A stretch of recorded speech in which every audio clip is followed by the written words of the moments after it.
Alors bonjour, on suit toujours les réactions nucléaires. Radioactivité, cette fois, radioactivité. Bêta plus. Alors, radioactivité bêta plus.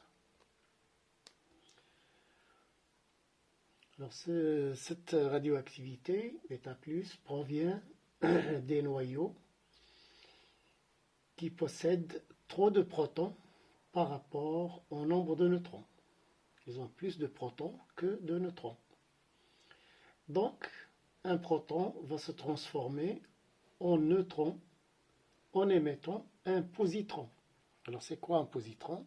Un positron, c'est l'antiparticule de l'électron, c'est-à-dire la particule qui a une charge opposée à l'électron, une charge positive plus E, mais qui n'a pas de masse. On le note E, alors charge positive plus 1 plus E, et une masse nulle. C'est l'opposé de l'électron. Ça, c'est positron et c'est la particule bêta plus. Alors, l'équation représentative de la désintégration bêta plus est la suivante. XZA, le noyau pair, qui va se désintégrer en émettant un positron, un bêta plus un noyau fils.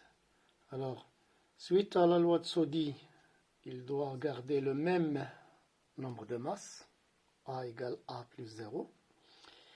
Et pour ce qui est de numéro atomique, ou nombre de charges, alors ici, on doit toujours respecter la loi de Soddy, conservation des charges électriques. Alors Z égale Z, et ici 1 plus 1. Donc il faut moins 1. Donc là, pour le noyau fils, il aura un proton de moins, Z moins, Z. Comme ça, on aura la conservation des charges électriques. Alors Z égale Z moins 1 plus 1. Voilà. Alors, dans le diagramme, ça donne quoi? Comme ceci. NZ.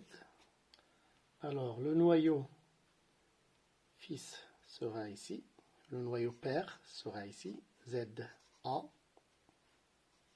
Alors, un Z et N. Nombre de neutrons N. Alors, pour le noyau fils, Y, sera ici. Alors, Y, il aura plus de neutrons, N plus 1 neutron de plus que le noyau père, mais il va perdre un proton. Il aura Z moins 1.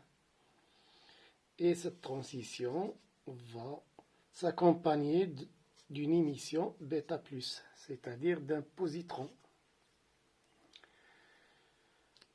Alors, le mécanisme qui donne ce positron, nous avons dit que ici, il y a plus de protons que de neutrons. Donc, le proton, P,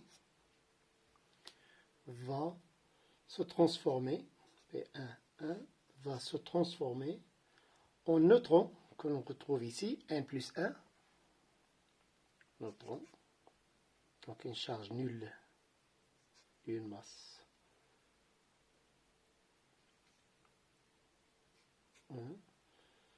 Plus un positron, qu'on retrouve ici, c'est bêta plus, une charge plus E, et une masse nulle.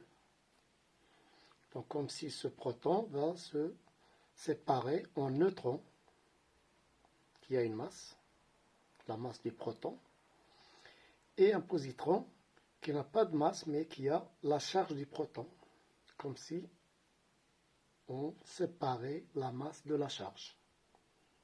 D'accord? Le proton a une masse et une charge, Ici, le neutron n'a pas de charge, mais a une masse. Le positron a une charge, mais pas de masse. Voilà, à la prochaine, Inch'Allah.